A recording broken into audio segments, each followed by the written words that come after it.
Hey everybody, Steve Andrews here from CKK Industries, and today we are going to talk about how we make the HolsterSmith belt loops. So we start with a rubber impregnated nylon. We get it in many colors, and we cut it down specifically for these 6-inch loops. So it has a hole on one end that allows us to put the cap and socket in, and then 3 holes on the other end, which allows you to use varying widths of belt with it.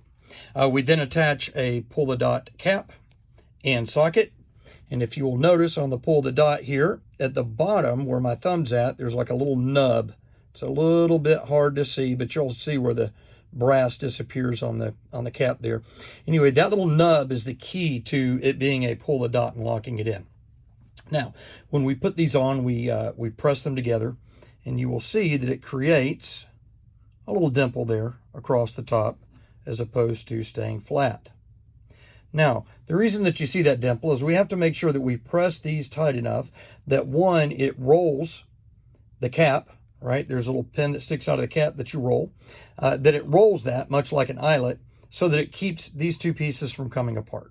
2 things happen if you don't roll this tight enough. 1, it's really hard to snap. And 2, once you do snap it, when you try to unsnap it, sometimes it can pull the socket off the cap and then it's broken. There's just no fixing it. So that's the reason that you see that little indentation there.